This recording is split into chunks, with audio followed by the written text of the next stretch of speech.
Eh bien, Paris, bonjour et bienvenue au spectacle Marc Style en ville. Ce soir, je suis à Paris. Une petite ville où rien ne s'est pas passé dans toute l'histoire. Paris est une ville où tous les habitants sont timides, tranquilles, humbles, très sympathiques avec le reste de la France. Les Parisiens disent « Nous préférons les villes plus petites.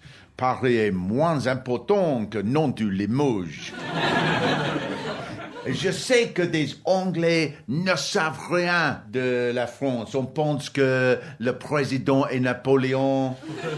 On pense que vous avez 3 villes. Paris, une ville qui s'appelle le sud de France, pour les plages, et Bologne pour acheter des cigarettes. C'est tout le pays. Mais tout le monde connaît tout de Paris maintenant parce qu'on a vu Emily in Paris, un documentaire qui est très précis. C'est un film des Américains d'une jeune femme qui vient ici pour son boulot. Hi everyone, this place is cool. Le premier jour au bureau, tous ses collègues disent « Bonjour Emily ». Nous fumons toujours au bureau. Nous sommes paresseux. Nous prenons du vin à 8 heures du matin. Comme ça. J'ai 25 maîtresses. Tu veux devenir la 26e. Mais pareil, il faut que vous preniez votre revanche. On doit faire un film qui s'appelle Brigitte à Chicago. Une jeune Parisienne qui va aux États-Unis travailler le premier jour au bureau. Ses collègues percent pour le pétrole. Ils grossissent de 50 kilos. Puis ils fusillent 15 personnes au centre commercial. Mais peut-être, Emily, à Paris, c'est vrai. Tout le monde fume en travaillant. C'est possible. Donc, le prêtre de Notre-Dame a dit « In nomine Patris et Filii Spiritus Sancti » j'ai besoin de fumer. Merde. Si on veut comprendre le Brexit, c'est une situation très importante pour nous. Quelques mois avant le confinement, je suis venu en France par bateau. On doit aller au bureau de P&O, port de Douvres. Le bureau est vieux, minable. Une femme assise derrière une table, une femme anglaise. Une femme devant moi, le cul, elle était française. Elle disait « Excusez-moi, madame », la femme anglaise. « Excusez-moi, madame, nous avons réservé des billets pour le bateau qui va partir après-midi à 14 heures. » La femme anglaise a répondu « Don't talk to me in French, my French is shit. » C'est la raison pour le Brexit. Parce que les Anglais n'apprennent jamais les autres langues. En plus, si un Britannique essaie de parler en français, on n'apprend jamais l'accent. Donc, si quelqu'un a des l'Est de Londres et on apprend le français, on dit « Je m'appelle Elf. J'habite à West End. Qu'est-ce que tu regardes ?» Si on habite à Birmingham, on dit « J'ai grandi à Digbeth, je préfère Solihull, mais je ne dois pas me plaindre. » C'est vrai, j'ai entendu un homme de Belfast qui travaillait dans un bar irlandais près du canal, ici, à Paris. Il a dit « J'habitais à Paris pendant 25 ans. » Mais aussi, c'est difficile à Paris de parler en français parce que les Parisiens n'aident jamais. Ils préfèrent détruire la confiance. C'est vrai. Par exemple, chez l'épicier, on peut bavarder. Il fait beau, n'est-ce pas? Hein? Ah, les betteraves ont l'air fraîches ce matin, oui. J'espère que l'économie va s'améliorer, mais je m'inquiète de l'augmentation de l'inflation. Alors, j'essaie de payer. Il m'a dit, 12 euros. 12. J'ai cru pour 3. 1, 2, 12. Et je veux dire, tu penses que j'ai appris comment on a complémenté tes betteraves, mais je n'ai pas appris à compter jusqu'à 12? La première leçon en français, très important, il faut qu'on dise bonjour dans le magasin. Très important, un fort bonjour.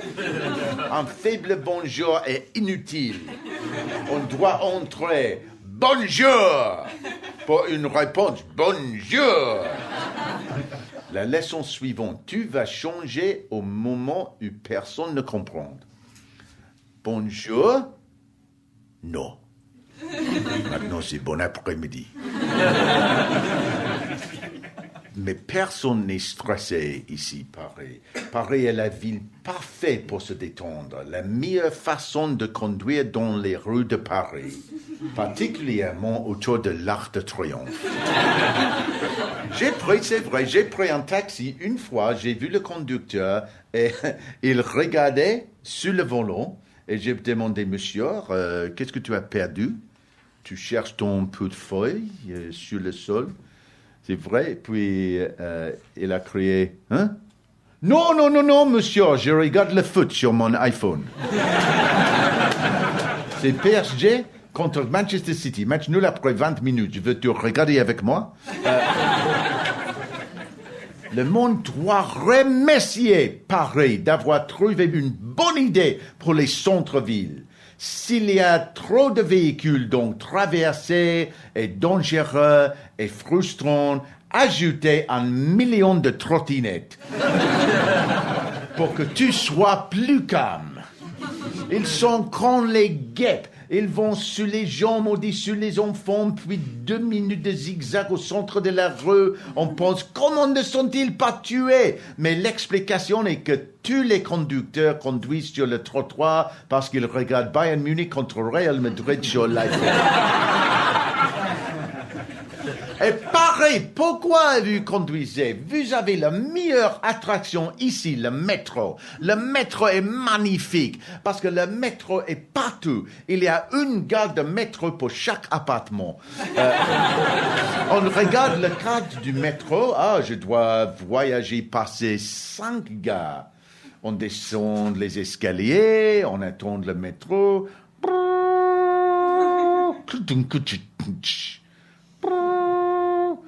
Le prochain arrêt est Boulevard des Clichés. Boulevard des Clichés. 5 fois, on arrive, on ne monte plus d'escalier, on arrive aux portes automatiques qui sont légèrement violentes. On ne monte plus des escaliers, on sort. Ah, je suis juste l'autre côté de la rue où j'ai commencé. Aussi, dans une ville normale, les noms des gares expliquent où sont les gares, quel quartier ou quel monument. Quelques gares ici sont pareils. On sort du métro qui s'appelle rue de Rivoli. On est arrivé à la rue de Rivoli, mais seulement à Paris, on trouve un gare comme Robespierre. Ah, ce quartier s'appelle Robespierre, n'est-ce pas? Non. Tu es un idiot. C'est un homme qui nous voudront de souvenirs. Parce que nous le détestons. C'est une gare qui s'appelle Stalingrad. La première fois que j'y suis arrivé, je pensais, Stalingrad, je suis perdu. Toutes les gares sont proches, sauf une gare qui voyage sur toute l'Europe et arrive en Russie il y a 50 ans. Il y a un métro qui s'appelle Europe. Je pense qu'on a besoin de faire un peu plus précis. Il y a un gars qui s'appelle Or. Ah, nous sommes arrivés au Middle-earth, dans les Seigneurs des Anneaux. Il y a le métro Barbara. Qui est-elle? Je ne sais pas. Ah, Barbara, elle travaille chez les fleuristes. Donc, c'est un homme et une gare à la métro. Nous devons nommer les gares comme ça à Londres. Vous allez à la tour de Londres, il faut que vous sortiez à la gare qui s'appelle Dave. Donc, vous avez nommé les gars pour les personnes qui n'ont jamais mis les pieds ici, pour les vies qui n'existent plus et qui étaient dans une autre paix, pour les confitures qui n'existent pas comme Bastille, mais la place qu'il n'y a pas, c'est la Tour Eiffel. Chaque jour, un million de personnes demandent « Excuse me, which metro for the Eiffel Tower ?» Il n'y a pas un gars pour le Tour Eiffel. J'ai fait une grande erreur du métro. De quitter un métro et de changer de ligne à Châtelet. C'est impossible. On sort du quai et puis on entre dans une cité souterraine. On se promène pendant 20 minutes. Quelquefois, on demande à une femme, je cherche la ligne 14, s'il vous plaît. Mais elle répond, ligne 14.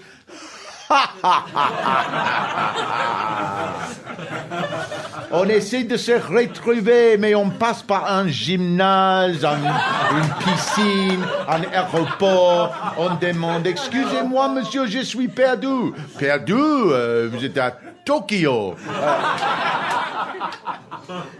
Au moins, c'est simple d'acheter les billets. On attend pendant 20 minutes du guichet de métro. Enfin, quelqu'un arrive avec le minimum d'enthousiasme, c'est possible, de procéder en vivant. Puis, on demande de quel billet j'ai besoin. Ils répondent, il faut que vous choisissiez un billet T plus un Navigo sur un iPhone ou peut-être un Mobilis pour le RATP ou Paris Visite ou RER, mais on a besoin d'un autre billet pour le RER. Si le RER sort en cercle au centre-ville, on peut acheter un billet ou un crâne qui est 10 billets pour le prix de 9,5. C'est facile.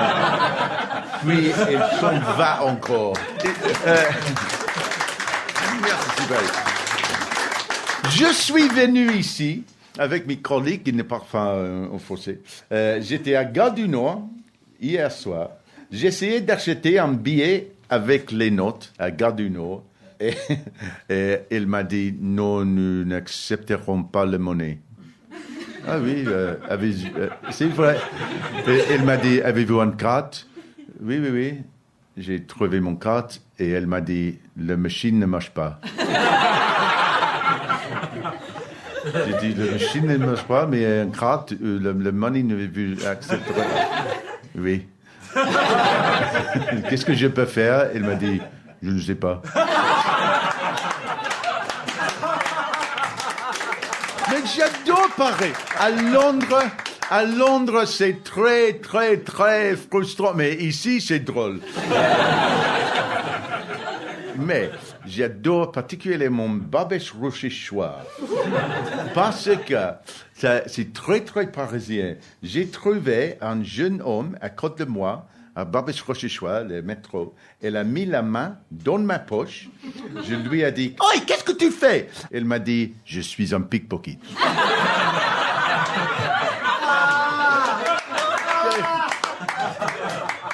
Je me suis battre ses mains, c'est très bien réponse. Je pensais qu'il dirait, mais je ne veux pas te voler parce que je ne t'aime pas. Une fois, j'ai visité un musée et je n'ai pas pu trouver la porte d'entrée, le musée du Luxembourg. Donc, j'ai demandé à l'homme de la sécurité, excusez-moi, monsieur, où puis-je trouver la porte d'entrée du musée, s'il vous plaît? Il m'a dit, à gauche, 200 mètres. Merci, monsieur. Donc, j'ai marché à gauche, 200 mètres, et j'ai trouvé la grande porte. Et devant la porte, il y avait une grande balustrade avec chaîne massif autour, derrière un grand signe qui disait « Fermé ». Je suis retourné vers l'homme de la sécurité, puis je lui ai dit « Le musée est fermé ». Il m'a dit « Oui ». Je lui ai dit, vous saviez que c'est fermé, n'est-ce pas? Il m'a dit, oui. Je lui ai demandé, pourquoi vous m'avez envoyé à une porte qui était fermée? Il m'a dit, je ne sais pas. Mais c'est la ville d'amour.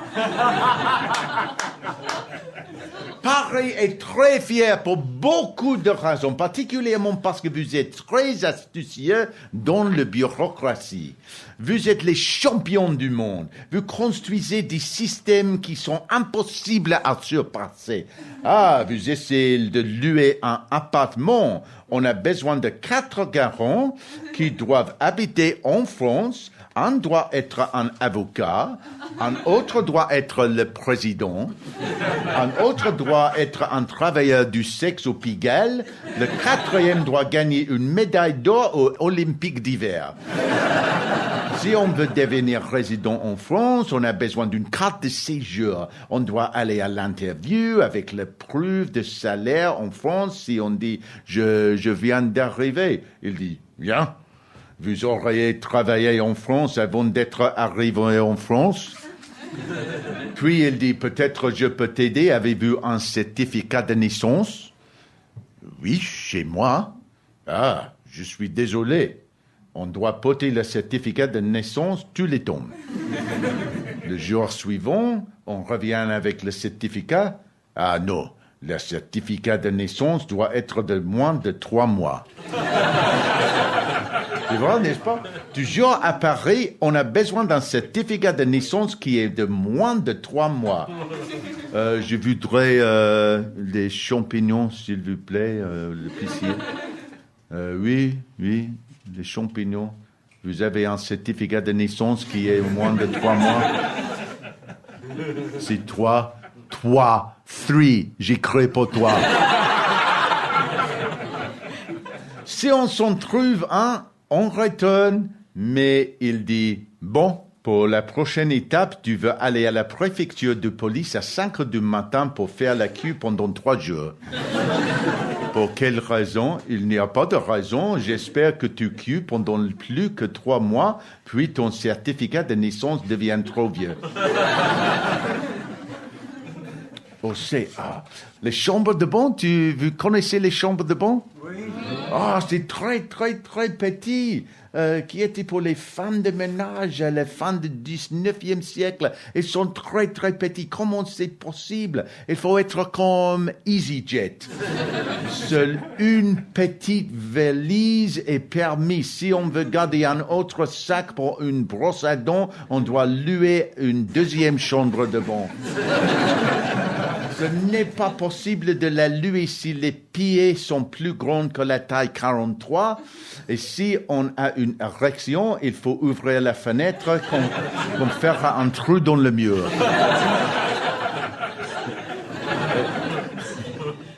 Donc aussi, la langue est impossible à parler. Ah non, tous les mots, on peut faire des petites erreurs et répondre, ah, je comprends, il n'y a pas de quoi. Mais à Paris, vous direz quoi? Qu'est-ce que tu as dit? Tu cherches la rue de Rivoli? Une rue à Rivoli? C'est impossible. Ah, la rue de Rivoli. Pourquoi tu n'as pas dit? La femme qui m'apprend le français souvent dit à moi, écoutez la différence. Rue, c'est le quoi? Comment t'appelles-tu? Tu le monde. C'est très, très, très, très différent. La même chose, c'est pas les mêmes choses. Non, tu n'as pas femme, tu as femme. Pourquoi tu dis les lettres que nous avons écrites, hein? Le cas le plus important lorsqu'on apprend le français est qu'on ne prononce jamais les derniers 7/8e du mot. Par exemple, si on voit un mot qui est épellé Berthaud-Mexique,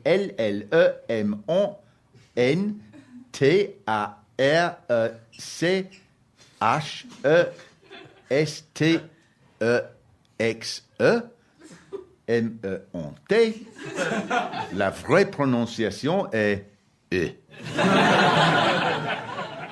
Aussi, c'est impossible de se souvenir du féminin ou masculin pour tous les objets.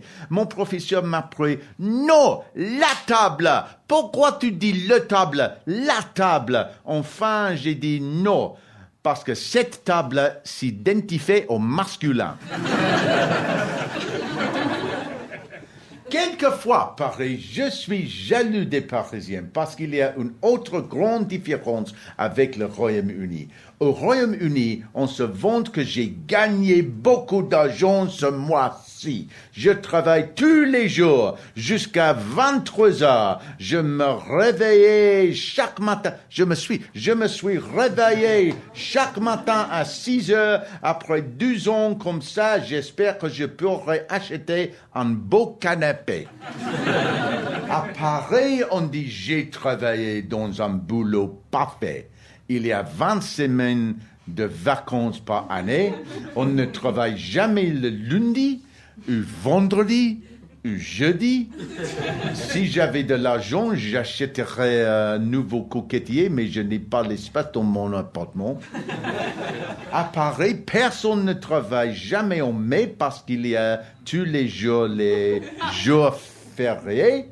Personne ne travaille jamais en août parce que tout le monde part en vacances. Personne ne travaille en septembre parce que vous avez la rentrée, vous avez un nom pour le mois après les vacances.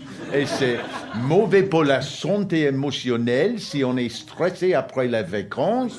Personne ne travaille jamais en décembre parce que c'est Noël. Et quelqu'un m'a dit, c'est vrai, personne ne travaille jamais en juin parce que c'est presque juillet.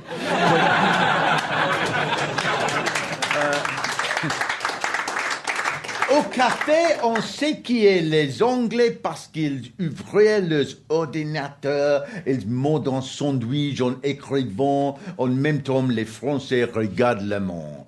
C'est bon, vous êtes moins stressé. Pour se détendre, il faut que vous conduisez autour de l'Arc de Triomphe pour augmenter vos battements de cœur. Les politiciens en France sont fascinants. Par exemple, pour les élections présidentielles, il y a 10 candidats de gauche qui se détestent. Il dit, nous détestons la partie anticapitaliste parce que nous sommes la partie très anticapitaliste. Mais j'aime beaucoup Jean-Luc Mélenchon. Oui, parce qu'il est drôle. Vous ne l'aimez pas. Non, c'est un manifestant. Une personne dans une manifestation. Non, je ne l'aime pas. Je suis fâché maintenant. Je suis venu au spectacle de comédie et maintenant vous avez dit que vous aimez Jean-Luc Mélenchon. Je seconde. J'aime Jean-Luc Mélenchon parce qu'il est drôle. Il fait des grands discours. Ce matin, lorsque je voyais une guêpe dans les poubelles à l'avenue de l'Opéra, je réalisais que nous étions dans une époque historique. J'ai crié « Petit guêpe, allez, vol pour la liberté, vol pour les travailleurs, pour l'humanité, pour les pauvres, pour les communautés, la lutte continue !» Elle m'a piqué. À Paris, on veut permettre aux politiciens d'être philosophes. Je regardais l'actualité française. Un commentateur a dit, pour comprendre les manifestations de Black Lives Matter, on doit lire Aristote. J'imagine que dans le programme de foot à Paris, le présentateur dit c'était un match dramatique entre Lille et Marseille, avec moi et David Ginola et Thierry Henry. Mais avant eux, pourquoi penses-tu que Lille a gagné? Professeur Alain Badiou, philosophe marxiste de la Sorbonne.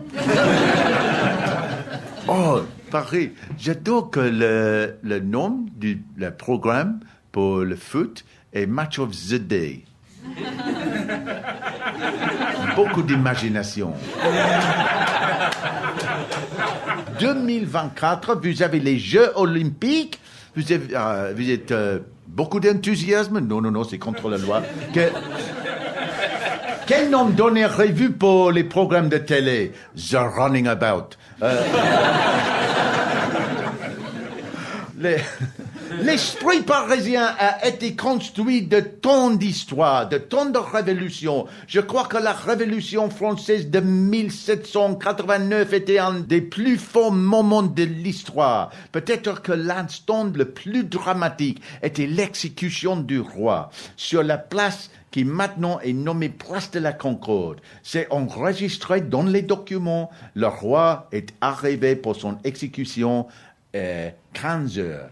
Elle était calme, elle a dit sur l'échafaud « Bonjour mes amis ». Mais le public a répondu « Non, c'est l'après-midi maintenant ». Vous devez être fiers, vous avez créé beaucoup pour le monde, le bureaucratie, les trottinettes.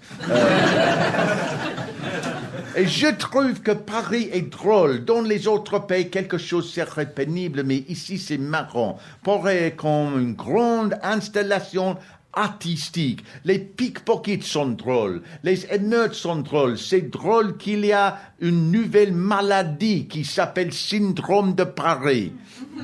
Vous connaissez le syndrome de Paris? Oui, c'est vrai. Les Japonais ont dit qu'il y a un syndrome de Paris, c'est une maladie.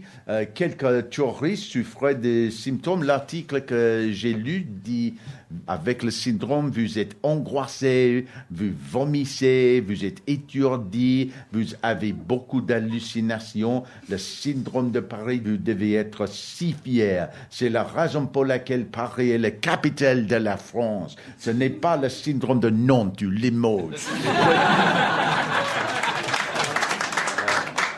Dans Paris, je partirai avec une page du roman de Paris, le bossu de Notre-Dame, qui respire avec l'esprit de la cité du romantisme et des grands cheux.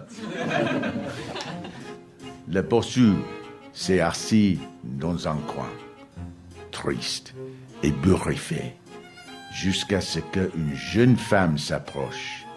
Elle était d'une humeur sympathique et un sourire curieux. « Oh my God », elle a dit. « Je m'appelle Emily. Je voudrais prendre un selfie avec toi. » Attention, Emily cria. Mais c'était trop tard. Le bossu a été frappé par une trottinette. Soudain, le bossu hurla un cri de douleur qui perçait l'air. « Les cloches ! Les cloches !» il cria. « Je suis désolé !» a dit l'homme de la préfecture de police. « Mais ce n'est pas possible de livrer des cloches sans un certificat de naissance. » Merci, Paris, au revoir, à bientôt.